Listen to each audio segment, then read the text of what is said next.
మాజీ ప్రధానమంత్రి అటల్ బిహారీ వాజ్పేయి గారి సుపరిపాలన యాత్ర సందర్భంగా ఈ నెల 25వ తారీఖు నుంచి 31వ తారీఖు వరకు అన్ని అసెంబ్లీ మండలాల్లో సుపరిపాలన యాత్ర అదేవిధంగా అటల్ స్మృతి సమ్మేళనాలను జరపమని చెప్పి పార్టీ ఆదేశించింది.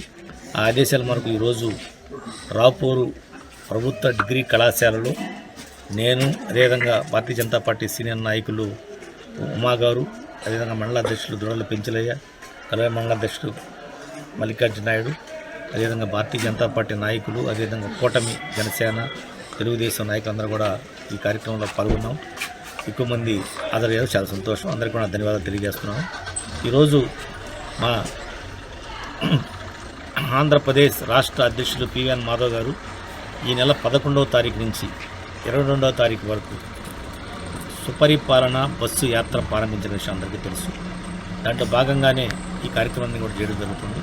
మన భారత ప్రధానమంత్రి అటల్ బిహారీ వాజ్పేయి గారు చేసినటువంటి అనేక కార్యక్రమాల గురించి ప్రజానీకానికి, అనేక యువకులకి, విద్యావంతులకు అందరూ కూడా తెలియజేయాలనేటువంటి ఉద్దేశంతో ఈ యొక్క కార్యక్రమానికి అఖిల భారతీయ జనతా పార్టీ పిలుపు మేరకు కార్యక్రమాలు చేస్తున్నారు. ఇది చాలా విజయవంతంగా జరుగుతూ ఉన్నాయి. దాంట్లో భాగంగానే ఈరోజు ఈ కార్యక్రమం జరిగింది.